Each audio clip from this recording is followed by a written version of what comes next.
Welcome to Delhi talks. As expected இன்னைக்கு promo வந்துருச்சு. அதில் பாதி சீன்ஸ் இன்னைக்கே வந்து ஆக்சுவலாக கவர் ஆகிடுச்சு. பார்த்தீங்கன்னா கங்காவுடைய அந்த ப்ரெக்னன்சி கன்ஃபார்ம் ஆன விஷயம் தான் குமரன் வந்து அப்பா ஆகிட்டாரு அப்படின்னு சொல்லி அந்த விஷயம் தெரிஞ்சு நிவின் அண்ட் யமுனாவுமே வராங்க. வந்து ரொம்பவே சந்தோஷமா வீடே வந்து ஒரு செலிப்ரேஷன் மூட். பிகாஸ் ப்ரெக்னென்ட் ஆனாலே அதுவும் முதல் வாரிசு அப்படின்னு அவங்களுக்குலாம் இப்போதைக்கு நினைச்சிட்டு இருக்காங்க இல்லையா, கங்கா மூலமாக தான் வருதுன்னு சொல்லி. பட் ஆக்சுவலி அங்கே நடந்ததே வேற. காவேரிக்கு தான் அவங்களுடைய ஃபர்ஸ்ட் வாரிசு வந்து சுமந்துட்டு இருக்காங்க.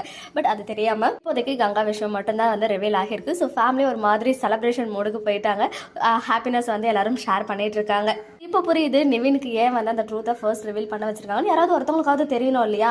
கண்டிப்பாக இன் ஃபியூச்சரில் நிவின் மூலமாக அவங்க ஃபேமிலிக்கு தெரிய வரதுக்கு நிறையவே வாய்ப்புகள் இருக்குது. அண்ட் ஒன் மோர் திங், நிறைய பேர் வந்து எக்ஸ்பெக்ட் பண்ண ஒரு விஷயம் இப்படி நடக்கக்கூடாதுன்னு. பட் அந்த மாதிரி தான் நடக்கும். டீம் அப்படி தான் மூவ் பண்ணுறாங்க.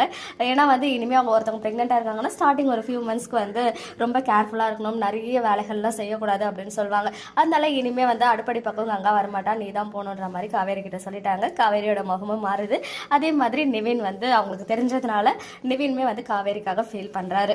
இன்னும் கொஞ்ச நாளைக்கு இந்த ஃபேமிலியோட சீன்ஸ் தான் இருக்கும் போல. பிகாஸ் இந்த ஷெடியூல் ஸ்டார்டிங்ல பாத்தீங்கன்னா ஒரு 3 to 4 டேஸ்க்கு ஒன்லி நதி ஃபேமிலியை மட்டுமே வச்சு ஷூட் பண்ணிட்டு இருந்தாங்க. ஸோ அந்த சீன்ஸ் ஏன்னா விஜய் வந்து இப்போ மதுரை போற மாதிரி காமிச்சிட்டாங்க. ஸோ அவருடைய அவைலபிலிட்டி இல்லையா, இல்லை எப்பயாச்சும் ரேரா வந்து காமிக்கிறதுக்கு தான் இனிமேல் வாய்ப்புகள் இருக்கு. ஒரு 1 minute 2 minutes சீன் மாதிரி.